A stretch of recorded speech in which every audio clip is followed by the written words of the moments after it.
বেশ কিছু জটিলতা তৈরি হয়েছে। এই বিষয়গুলোকে ঘিরে আর কতগুলো বিষয় আমি একটু পরিষ্কার করতে চাই, এই জন্যই আপনাদেরকে আজকে আমন্ত্রণ জানিয়েছি। আপনারা একটা জিনিস খেয়াল করে দেখেছেন যে আন্দোলনকারীদের পক্ষ থেকে দফায় দফায় তাদের দাবি পরিবর্তন করা হচ্ছে। এবং এই জিনিসটা আমি একটু পরিষ্কার করি আপনাদেরকে। আপনারা জানেন যে রাষ্ট্রের 3টি অঙ্গ আছে, এটা আমরা সবাই জানি: নির্বাহী বিভাগ, বিচার বিভাগ, আইনসভা। এখন এই 3টি অঙ্গ কিভাবে কাজ করে সেই বিষয় নিয়ে যদি ধারণা না থাকে তখন এই বিভ্রান্তি তৈরি হয় এবং মনে হচ্ছে যে আন্দোলনকারীদের পক্ষ থেকে যে বারেবার তারা দাবি পরিবর্তন করছে, একবার এক এক সরকারের এক এক অঙ্গের কাছ থেকে বা রাষ্ট্রের এক অঙ্গের কাছ থেকে তারা দাবি জানাচ্ছে, এখানে মনে হচ্ছে তাদের সম্যক ধারণার কিছুটা অভাব আছে। আপনারা জানেন যে প্রথমে আন্দোলনকারীদের দাবি ছিল যে হাইকোর্ট বিভাগের আদেশে সরকারের জারি করা যে পরিপত্র বাতিল করা হয়েছিল তা পুনর্বহাল করতে হবে, সেটাই ছিল তাদের দাবি। এটি পুনর্বহাল করার ক্ষমতা আপনারা জানেন শুধু বিচার বিভাগেরই আছে। কাজেই ধরে নেওয়া যায় যে বিচার বিভাগ অর্থাৎ হাইকোর্ট যে সরকারের পরিবর্তনটি বাতিল করেছিল 2018 সালে, সেটি তারা হাইকোর্টের কাছে দাবি জানিয়েছিল পুনর্বহাল করার। পরে আমরা দেখেছি যে হাইকোর্ট, যদি আমরা জানি যে হাইকোর্টের এই আদেশ, কিন্তু রাস্তায় আন্দোলন করে পরিবর্তন করার কোনো সুযোগ নেই। হ্যাঁ, আপনি রাস্তায় আন্দোলন করে দৃষ্টি আকর্ষণ করতে পারেন, সেটি হয়তো সুযোগ আছে। এবং আমি মনে করি 2018 সালে পরিপত্র যখন বাতিল হয়ে গেল, হাইকোর্ট বাতিল করলো, তখন সাময়িকভাবে কিছুটা ক্ষোভের সঞ্চার হতে পারে, বা আপনি আন্দোলনে নামলেন দৃষ্টি আকর্ষণ করার জন্য, তার কিছুটা যৌক্তিকতা থাকতে পারে। কিন্তু আপনি খেয়াল করে দেখেন, যেহেতু আন্দোলন করে এটা পরিবর্তন করা যাবে না, এটি পরিবর্তন একমাত্র উপায় আমরা জানি যে সর্বোচ্চ আদালতে যেতে হবে। এবং যখন দেখা গেল যে হাইকোর্ট বিভাগের আদেশের বিরুদ্ধে সরকার পক্ষ সর্বোচ্চ আদালতে আবেদন করেছে এবং আইনি লড়াই শুরু করেছে সরকার পক্ষ, তখন সরকারের অবস্থান এবং আন্দোলনকারীদের অবস্থান একই হয়ে গেল সে মুহূর্তে। তো আন্দোলনকারীরা তাদের পক্ষ থেকে আইনজীবী নিয়োগও করলেন এবং সে পক্ষভুক্ত হলো সরকারের সাথে, যেটা সর্বোচ্চ আদালত। অথচ আন্দোলনকারীরা আবার তখন তাদের দাবি পরিবর্তন করে তারা বলা শুরু করলো যে সরকারকে কমিশন গঠন করতে হবে। তো যখন সরকার হাইকোর্টের আদেশের বিরুদ্ধে আপিল করে সর্বোচ্চ আদালতে আইনি প্রক্রিয়া ঢুকে গেছে, তখন তো কমিশন গঠন করার কোনো সুযোগ নেই ওই মুহূর্তে, বা ঘোষণা দেওয়ারও সুযোগ নেই, কারণ এটা অসাংবিধানিক হবে। তো আমরা দেখলাম যে হাইকোর্ট বিভাগের আদেশের বিরুদ্ধে সরকার পক্ষ যখন সর্বোচ্চ আদালতে আইনি লড়াই করছে, সে অবস্থায় কমিশন গঠন করে তার কোটা ব্যবস্থার সংস্কার বা সংস্কার করার ঘোষণা দেওয়ার কোনো সুযোগ নেই, যেটি অসাংবিধানিক হবে, কিন্তু তারা সে অসাংবিধানিক দাবি করা শুরু করবে। এর মধ্যে সরকার পক্ষের আইনজীবীরা সুপ্রিম কোর্টে, আপনারা দেখেছেন, 4 সপ্তাহের জন্য স্থিতাবস্থা বা স্ট্যাটাস কো নিয়ে আসতে সক্ষম হন সরকার পক্ষের আইনজীবীরা। সরকার কিন্তু আবেদনের প্রেক্ষিতে এটি এসছে এবং সর্বোচ্চ আদালত সাবজেক্ট ম্যাটারের উপরে 4 সপ্তাহের জন্য স্ট্যাটাস কো আদেশ দেন, এবং যার ফলে কোটা বিষয়ে সরকারের জারি করা পরিপত্র 2018 সালে সেটি কিন্তু পুনর্বহাল হয়ে যায়। সর্বোচ্চ আদালতের আদেশেও বলা হয় যে the high court judgement will not remain in operation, অর্থাৎ হাইকোর্টের যে আদেশটি এটি আর অপারেশনে থাকলো না, অর্থাৎ সরকারের পরিপত্র পুনর্বহাল হয়ে গেল। সেই দাবি তাহলে পুরোপুরি পূরণ হয়ে গেল, কিন্তু আন্দোলনকারীদের যে দাবি 4 সপ্তাহের জন্য পূরণ হয়ে গেল, যেটি তাদের প্রাথমিক দাবি ছিল। তো এখন সর্বোচ্চ আদালতও বলছে আন্দোলনকারীদের আহ্বান জানিয়ে যে তাদের বক্তব্য পেশ করার জন্য আদালতের দরজা সবসময় খোলা থাকবে।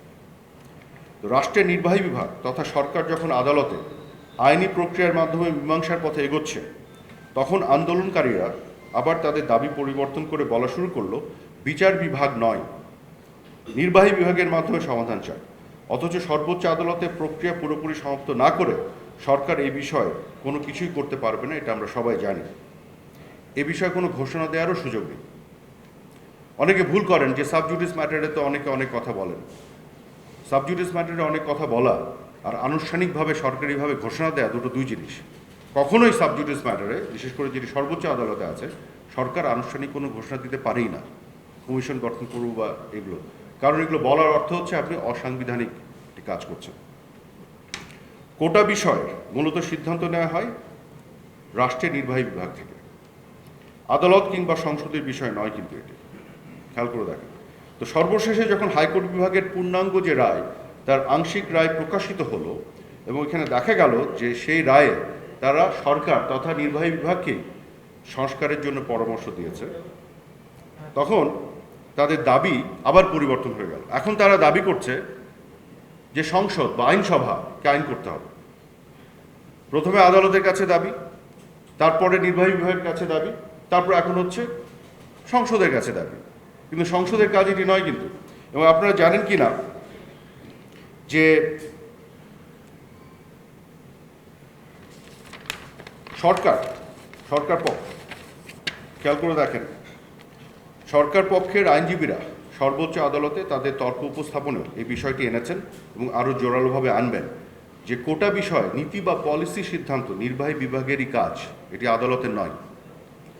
কাজে সংসদে এই বিষয়ে আইন প্রণয়নের যে দাবি, এটাও কিন্তু একেবারে অজ্ঞতা প্রসূত। তো আমাদের প্রশ্ন হচ্ছে যে আন্দোলনকারীদের দাবি বারবার পরিবর্তন হচ্ছে কেন? এক একবার রাষ্ট্রের এক এক অঙ্গের কাছে দাবি করা হচ্ছে কেন? এতে কি প্রমাণিত হয়? এতে প্রমাণিত হয় তার আদৌ পুরো বিষয় নিয়ে ভালোভাবে জ্ঞাত নন। সর্বোচ্চ আদালতের আদেশের মাধ্যমে সরকারি পরিপত্র আবারও পুনর্বহাল হওয়ার পর আন্দোলনকারীদের প্রাথমিক দাবি পূরণ হওয়া এবং তাদের মৌলিক দাবি এবং সরকারের অবস্থান একই রকম প্রতীয়মান হওয়া সত্ত্বেও যারা বারবার দাবি পরিবর্তন করে বিভ্রান্তি তৈরি করছে এবং এখনও আন্দোলন নামে জনদুর্ভোগ তৈরি করছে, আমি মনে করি তারা কোটা পদ্ধতি সংস্কার চায় না, তাদের অন্য কোনো দুরভিসন্ধি আছে। আরও কতগুলো বিষয় আপনাদেরকে আমি পরিষ্কার করতে চাই। সেটি হলো, একটি স্লোগান দেয়া হচ্ছে, মেধা না কোটা বা কোটা না মেধা, মেধা মেধা। স্লোগানটি কিন্তু খুবই যৌক্তিক, আমি এই স্লোগানের পক্ষে। অবশ্যই মেধা, আমিও বলবো মেধা এবং মেধা, কিন্তু এই স্লোগানের মাধ্যমে যে বক্তব্য হাজির করা হচ্ছে সেখানে বিভ্রান্তি তৈরি করা হচ্ছে। কিভাবে আপনাদের পরিষ্কার করি? 35তম, 36তম, 37তম এবং 38তম বিসিএসে আমি পরিসংখ্যান নিয়েছি, অ্যাভারেজ করেছি। যতজন প্রিলিমিনারি পরীক্ষা দিয়েছেন সেইখান থেকে যারা উত্তীর্ণ হয়েছেন তাদেরকে লিখিত পরীক্ষা দিতে হয়েছে। সেই লিখিত পরীক্ষা দেওয়ার পরে যারা উত্তীর্ণ হয়েছেন সেই উত্তীর্ণের সংখ্যা কত জানেন? প্রিলিমিনারিতে যারা অংশগ্রহণ করেছেন তাদের 2.51%, অ্যাভারেজ 2.51%। এবং এই 2.51% ভাইভা ফেস করার পরে যখন তারা উত্তীর্ণ হয়েছে সেটি আরও ছোট হয়ে 2.27% হয়ে গেছে। আপনারা খোঁজ করে দেখেন 35 থেকে 38 চারটা বিসিএসের এই যে পরিসংখ্যান, অর্থাৎ এই 2.27%-র মধ্যে যারা চলে আসলো তারা 3টা ধাপ অতিক্রম করে একবারে চূড়ান্ত মেধা তালিকায় চলে এসছে। কিন্তু এই চূড়ান্ত মেধা তালিকায় যারা আছে তাদের উপরে এখন কোটার বিবেচনা করা হয়, তার আগে কিন্তু হয় না। কাজে যে কথাটি বলা হচ্ছে কোটা না মেধা, ভাবটা এমন যে ঘরে বসে আছে কেউ, কোটায় তাকে এনে চাকরি দেওয়া হচ্ছে, তা কিন্তু নয়। সকলে আগে প্রিলিমিনারি পরীক্ষা দিচ্ছেন, উত্তীর্ণ হচ্ছেন, সেখান থেকে লিখিত দিচ্ছেন, উত্তীর্ণ হচ্ছেন, ভাইভা দিচ্ছেন, পাশ করছেন। তারপরে যখন ওই 2.27% সবচেয়ে মেধাবী যারা, কাজেই কোটার যে অ্যাপ্লিকেশন বা যেটার যে বিবেচনা করে যে কার্যকর করা হয় সেটাও কিন্তু মেধাবীদের থেকেই করা হচ্ছে। আপনি যখন বলছেন যে কোটার বিপক্ষে মেধাকে আপনি যখন দাঁড় করিয়ে দিচ্ছেন এটি কিন্তু আপনি অসত্য কথা বলছেন। কারণ ওই মেধা তালিকায় আপনাকে যেতে হচ্ছে কোটার যে সুবিধা সেটি পাওয়ার জন্য, তার আগে কিন্তু আপনি যেতে পারছেন না। যে কারণে পৃথিবীর সব দেশেই কিন্তু কোটা ব্যবস্থা আছে, এটা আমার অভিমত, এটা আপনারা দেখবেন। এবং বাংলাদেশে আপনি খেয়াল করে দেখেন, আচ্ছা মুক্তিযোদ্ধা কোটা নিয়ে যেটা বলা হচ্ছে, বাংলাদেশে বঙ্গবন্ধুকে হত্যা করার পরে 2 দশকের উপরে মুক্তিযোদ্ধাদের তো চাকরিতে নেওয়া দূরের কথা, যারা চাকরি পেয়েছিল তাদেরকে চাকরিচ্যুত করা হয়েছে এবং বিভিন্ন সময় তারা নিগৃহীত হয়েছে। 2001-এর পরে এদেশে ক্ষমতায় কারা আসলো? বিএনপির সাথে জামাত, মুক্তিযুদ্ধ বিরোধী, বাংলাদেশ বিরোধী অবশ্য, তারা ক্ষমতায় ছিল। আপনার ধারণা তখন মুক্তিযোদ্ধারা চাকরি পেয়েছে? কোটায় সুবিধা তো দূরের কথা।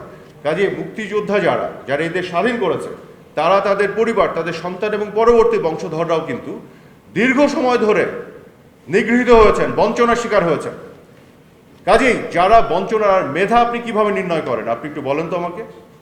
যে ছেলেটা বা যে মেয়েটা বিভিন্নভাবে বঞ্চনার শিকার হয়ে ওই 2.27-এর মধ্যে ঢুকতে পারে প্রিলিমিনারি লিখিত পরীক্ষা ভাইবা দেওয়ার পরে, সেই ছেলেটা বা মেয়েটা যদি মেধাবী না হয় তো কে মেধাবী? আপনি আমাকে বলেন, একজন একটা অবস্থাপন্ন ঘরে জন্ম হয়েছে, ভালো ভালো স্কুলে পড়াশোনা করেছে, টিউটরিংয়ের সুযোগ পেয়েছে, সে পরীক্ষা দিয়ে উত্তীর্ণ হয়ে মেধা তালিকায় ঢুকে গেছে। আর একজন তার বংশ পরম্পরায় নিগৃহীত হয়েছে, সুযোগ পায়নি, কিন্তু তারপরও সে ওই মেধা তালিকায় ঢুকেছে, কিন্তু হয়তো প্রথম জনের চেয়ে 3 নম্বর কম পেয়েছে। তাহলে এই 3 নম্বর কম পেয়েছে তাকে বলবেন সে কম মেধাবী? সে তো সারা জীবন ধরে সুযোগ সুবিধাই পায়নি, পেলে তো সে 10 নম্বর বেশি পেত। তা আপনি মেধা নির্ণয় করছেন কিভাবে? একজন অ্যাফ্লুয়েন্ট পরিবারে জন্ম হয়ে বিভিন্ন সুযোগ সুবিধা নিয়ে পরীক্ষা দিয়ে সে ভালো করলো, আর একজন কৃষক মজুরের সন্তান, সে তো সেই সুযোগ সুবিধা পায় নাই, সে তো ক্যাডেট কলেজে যায় নাই, সে তো ইংলিশ মিডিয়ামে পড়ে নাই, কিন্তু সে ওই যে 2.2 সাথে ঢুকেছে, কিন্তু ওইখানে ঢোকার পরে সে 3 নম্বর কম পেয়েছে বলে আপনি বলছেন সে কম মেধাবী। এটা তো অন্যায্য কথা। কোটার প্রয়োজন, এটা কোটাও বলা ঠিক না, প্রেফারেন্সিয়াল ট্রিটমেন্ট, এটার প্রয়োজন বৈষম্য দূর করার জন্য। এই যে সারা জীবন ধরে বৈষম্যটা হয়ে গেছে, সেটা দূর করতে হবে এই শেষ মাথায় এসে। সারা জীবন ধরে এবং সন্তানের পরবর্তী বংশধররা নিগৃহীত হয়েছে, বঞ্চনার শিকার হয়েছে, তারপরও যে সন্তানটা বা তার পরবর্তী বংশধর ওই 2.2 সাথে ঢুকেছে, প্রিলিমিনারিতে পাশ করেছে, লিখিততে পাশ করেছে, ভাইবাতে পাশ করে সে 2.2 সাথে ঢুকেছে, আপনি বলবেন সে মুক্তিযোদ্ধা পরিবারের সন্তান এবং তার পরবর্তী বংশধর, সে মেধাবী না? আপনি বলবেন সে মেধাবী না? সে তো আরো বেশি মেধাবী, সে তো আরো বেশি মেধাবী। এটা আপনার আমার সাথে একমত কিনা? যারা সমাজে পিছিয়ে থাকা বিভিন্ন জনগোষ্ঠী, ক্ষুদ্র নৃগোষ্ঠী, তারপরে নারীদের যে বিভিন্ন সামাজিকভাবে বিভিন্ন চ্যালেঞ্জগুলি থাকে, যে কারণে তারা অনেক ক্ষেত্রে পুরুষের সাথে পেরে ওঠে না, আপনার প্রতিবন্ধী, তো এই যে পিছিয়ে থাকা জনগোষ্ঠীকে আপনি এগিয়ে দেওয়ার জন্য তাকে মেধা তালিকায় যেতে হচ্ছে, কিন্তু তার আগে আপনি সুযোগ দিচ্ছেন না। সকল পরীক্ষা উত্তীর্ণ হয়ে সে যখন একেবারে প্রিম মেধা তালিকায় সর্বোচ্চ জায়গায় পৌঁছচ্ছে, তখন আপনি তাকে সুযোগ করে দিচ্ছেন। সারা জীবনে তার যে বৈষম্য শিকার, সেখানে আপনি একটা ব্যালেন্স করে দিচ্ছেন। কাজে কোটা কিন্তু বৈষম্য তৈরি করেন, এটা ডাহা মিথ্যা কথা। কোটার উদ্দেশ্য হচ্ছে বৈষম্য নিরসন, আর কোটার মাধ্যমে মেধার যে অবমূল্যায়ন হচ্ছে, এই কথাটাও একটা ডাহা মিথ্যা কথা। কারণ মেধাবীদের মধ্য থেকেই কোটার বিবেচনা করা এবং তার যে আপনার কার্যকারিতা, সেটি কিন্তু করা হচ্ছে। তার মেধার মূল্যায়ন চান, সেই স্পিরিটের সাথে আমি একমত। একজন শিক্ষক হিসেবেও আমি দীর্ঘদিন শিক্ষকতা করেছি, আমি তাদের স্পিরিটের সাথে একমত। মেধার মূল্যায়ন না হলে দেশ সমাজ এগিয়ে যেতে পারে না। কিন্তু মেধার মূল্যায়ন করতে গিয়ে আমরা যারা পিছিয়ে থাকা জনগোষ্ঠী, তাদেরকে যদি এগিয়ে না দিই, যারা নিগৃহীত বঞ্চনার শিকার হয়েছে, বিশেষ করে যারা এই দেশ তৈরি করেছে, সেই মুক্তিযোদ্ধাদের বিষয়, তাদের পরিবারের বিষয় যেভাবে তাচ্ছিল্যের সাথে অনেকে কথা বলেন, সেটি তো আপনি বলতে পারেন না। কাজেই পুরো বিষয়টি আমি বিশ্বাস করি আমাদের সাধারণ ছাত্রছাত্রীরা তারা পুরো বিষয়টি জানা বোঝার চেষ্টা করবেন, এবং তাদের বুঝতে হবে যে সরকারের যে অবস্থান এবং তাদের যে দাবি, এটি কিন্তু একই জায়গায় মিলে গেছে। তারাও সরকারি পরিপত্র পুনর্বহাল চেয়েছে, সরকারও সেটার জন্য আইনি লড়াই করছে এবং সেটি পুনর্বহাল হয়েছে। এবং সরকার আদালতে বলছে যে এই কোটা বিষয় কি রেশিওতে হবে, যদি সংস্কার হয় বা না হয়, বা যদি হয়, যাই হোক, এই এখতিয়ার নির্বাহী বিভাগের, এটি আদালতের নয়, কিন্তু সরকার এই তর্ক করছে আদালতে, এটি সংসদেরও নয়। কাজে আপনারা যদি চাচ্ছেন, তার সাথে সরকারের অবস্থান সঙ্গতিপূর্ণ, কিন্তু আমার ধারণা কিছু মানুষ হয়তো এখানে তাদেরকে বিভ্রান্ত করে সাধারণ ছাত্রছাত্রীদের এই আবেগটাকে, যে আবেগকে আমি মূল্যায়ন করতে চাই, ইতিবাচকভাবে নিতে চাই, আবেগকে আমি শ্রদ্ধাও করতে চাই, সেই আবেগকে ব্যবহার করে তাদেরকে বিভ্রান্ত করার অপচেষ্টা নিচ্ছে। আপনারা জানেন এর আগে বিভিন্ন ধরনের যৌক্তিক আন্দোলনগুলোতেও অনেকেই তো আপনার চেষ্টা করেছে, অপচেষ্টা করেছে দেশবিরোধী অপশক্তি। তো এখানে আমি সাধারণ ছাত্রছাত্রী যারা আছেন তাদেরকে বলবো একটু সজাগ এবং সচেতন থাকতে, এবং আমি বিশ্বাস করি একটা ভালো কিছু হবে, যেখানে মেধারই সর্বোচ্চ মূল্যায়ন হবে এবং বৈষম্য নিরসন হবে। এবং এটা অ্যাফার্মেটিভ অ্যাকশন যেটিকে বলে, এই যে প্রেফারেন্সিয়াল ট্রিটমেন্ট, এটার উদ্দেশ্য কিন্তু সেটা মেধার মূল্যায়ন এবং বৈষম্য নিরসন, যেটি আপনাদের মূল দাবি, তার সাথে কিন্তু সঙ্গতিপূর্ণ সরকারের অবস্থান এবং বঙ্গবন্ধু কন্যা মাননীয় প্রধানমন্ত্রী শেখ হাসিনার অবস্থান। আমিও বলেছি, আপনি দেখেছেন যে জনদুর্ভোগ এবং ভোগান্তি নিয়ে অতীতে বিভিন্ন সময় আন্দোলন হয়েছে। তো বিভিন্ন কারণে যখন রাজনৈতিক প্রোগ্রামগুলি থাকে, রাস্তা বন্ধ হলে জনগণের অসুবিধা হয়, এটা আমরা জানি। কিন্তু যখন বিষয়গুলোর মধ্যে যৌক্তিকতা থাকে তখন এগুলো আমরা মেনে নিই। জনদুর্ভোগ ভোগান্তি হলেও আমরা মেনে নিই এই ধরনের রাজনৈতিক কর্মসূচি বিভিন্ন বিষয়গুলো। এবং আমি মনে করি যখন প্রথম হাইকোর্ট এই যে সরকারের জারি করা 2018 সালের পরিপত্র বাতিল করলো, তখন তাদের মধ্যে একটা ক্ষোভের সঞ্চার হলো, বুঝে না বুঝে যেভাবে হোক তারা এই দৃষ্টি আকর্ষণ করার জন্য যে রাস্তায় নামলো, এবং নামার ফলেও জনভোগান্তি দুর্ভোগ তৈরি হয়েছিল, কিন্তু তার মধ্যেও যৌক্তিকতা ছিল, এটা আমি মনে করি। কিন্তু আজকে যখন স্পষ্ট হয়ে গেল যে তাদের যে দাবি, সেই দাবির পক্ষেই সরকার পক্ষ আইনি লড়াই করছে সর্বোচ্চ আদালতে, এবং তারাও কিন্তু আইনজীবীর মাধ্যমে, আন্দোলনকারীদের আইনজীবীর মাধ্যমে পক্ষভুক্ত হয়েছে, সরকারের আইনজীবীর সাথে একসাথে দাঁড়াচ্ছে, এবং সরকারের অবস্থান এবং আন্দোলনকারীদের অবস্থানের মধ্যে আসলে ওই ধরনের পার্থক্য নাই।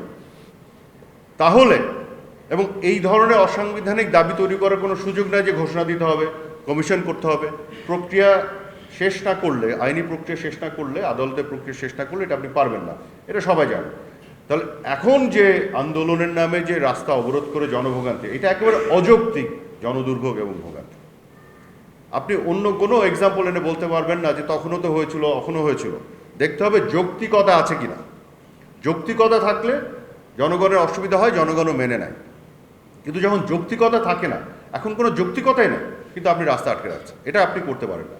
আরেকটা জিনিস মাথায় রাখবেন, কোনো আন্দোলন কখনোই সফল হয় নাই, হবেও না, যে আন্দোলনের ফান্ডামেন্টালি তার কোনো যৌক্তিক ফাউন্ডেশন থাকে না, কোনো সততা এবং নৈতিকতা থাকে না। এটা থাকতে হবে। কিন্তু আপনি বলে দিচ্ছেন যে কোটা না মেধা, আপনি একটা অসত্য একটা ন্যারেটিভ বাজারে নিয়ে আসছেন যে কোটার কারণে মেধার অবমূল্যায়ন হচ্ছে, অথচ আপনি বলছেন না কোটার বিবেচনা করা হয় মেধাবীদের মধ্য থেকে, যারা ওই 2.2 সাথে ঢোকে, ওইখানে সবগুলো স্তর অতিক্রম করে যারা ঢোকে। কাজে আপনি তো এই কথা বলছেন না, ওখানে একটা ডিস্ট্রিবিউশন হয় বৈষম্যকে কমানোর জন্য বড়, তাই তো? আমি মনে করি, এটা আমার ব্যক্তিগত মত, একটা সময় পরে পরে কোটার টাইপের বিষয়গুলো সমাজের অবস্থা পরিবর্তন, পারিপার্শ্বিকতা এগুলো মাথায় রেখে এগুলো মানুষের অধিকার সংরক্ষণের জন্য এটাকে যুগোপযোগী করার সিদ্ধান্ত নেওয়া যেতে পারে, এটা ঠিকই আছে। জনদুর্ভোগ যদি হয়, একটা সাইলেন্ট মেজরিটি আছে, ধরুন আপনি 1000 লোককে জড়ো করে অনেক চিৎকার করছেন, এটা অনেক বেশি শোনা যায়, আপনার টেলিভিশনে লাইভ করেন, মনে হয় যে অনেক মানুষই এগুলো করছে, কিন্তু একটা বিশাল সাইলেন্ট মেজরিটি তারা কিন্তু দুর্ভোগের শিকার হলে তারা এগুলো পছন্দ করে না। তো সরকারের তো দায়িত্ব আছে জনদুর্ভোগের মধ্যে যারা পড়বে তাদের সেফটি সিকিউরিটি প্রোটেকশন দেওয়া। সরকার আইন অনুযায়ী কাজ করবে, সাংবিধানিকভাবে তার যে পদক্ষেপ সেটি নেবে। আপনারা খেয়াল করে দেখুন, আমি এটা না বলে পারছি না, মার্কিন যুক্তরাষ্ট্রে কিছুদিন আগে কী হলো, প্যালেস্টাইনে এই যে 15,000-এর বেশি নারী শিশু বাচ্চাদের মেরে ফেললো, খুন করলো, হত্যা করলো ইসরায়েলি বাহিনী। এই হত্যাকারীদের পক্ষে টাকা পয়সা আরও যেন দিতে পারে সেই অনুমোদন দিল মার্কিন কংগ্রেস, শিশু এবং নারী হত্যাকারীদের। এবং শিশু মানে কি, বেবি, বাচ্চা, হাঁটতে পারেন এসব বাচ্চা শিশুরাও আপনারা দেখেছেন উন্ডেড হয়েছে। তো যখন এই হত্যাকারীদের এই পক্ষে যখন টাকা পয়সা আরও বরাদ্দ দিল মার্কিন কংগ্রেস, তখন মার্কিন যুক্তরাষ্ট্রের ভিতরে তাদের শিক্ষক ছাত্র যাদের বিবেকবোধ আছে তারা কিন্তু জাগ্রত হয়ে প্রতিবাদ করলো। তারা যখন প্রতিবাদ করলো, যৌক্তিক একটা প্রতিবাদ ছিল, সেই প্রতিবাদকে কীভাবে দমন করেছে, একেবারে মিলিটারি কায়দায় পুলিশ পাঠিয়ে তাদের উপরে চড়াও হয়েছে মার্কিন যুক্তরাষ্ট্রের পুলিশ, একবারে নিরস্ত্র আপনার শিক্ষক ছাত্র তাদের উপরে কীভাবে তারা অন্যায় অত্যাচার করেছে আটকানোর জন্য। সেই জায়গাতে আমরা তো অনেক সহনশীল, আমরা তো বলছি, বুঝাচ্ছি, এবং তারা যেসব প্রোগ্রাম নিয়েছে আমরা কিন্তু সহযোগিতাই করেছি এখন পর্যন্ত। কিন্তু আমরা বলছি যে আন্দোলনকারীদের দাবি এবং আমাদের অবস্থানের মধ্যে কোনো পার্থক্য নাই, এটা সঠিক দিকে আগাচ্ছে। শুধু এই মুহূর্তে আমাদের কিছু হাত বাঁধা আছে নির্বাহী বিভাগের, যে এই মুহূর্তে আমরা ঘোষণা দিতে পারবো না, কারণ এটা সাবজুডিস ম্যাটার নিয়ে আপনি আলাপ করতে পারেন, কথা বলতে পারেন, যেটাও ঠিক না, কিন্তু আমরা করি। কিন্তু আপনি আনুষ্ঠানিক ঘোষণা যাচ্ছেন সরকারে, এটা তো হতে পারে, এটা হয় না, এটা অসাংবিধানিক। তো ওই অন্যায্য দাবি, গায়ের জোরে পাহাড় ঠেলা, এগুলো তো করতে গেলে এটা যৌক্তিকতা হারিয়ে ফেলে, তখন কিন্তু আইনিভাবে আমাদের ব্যবস্থা নিতে হবে।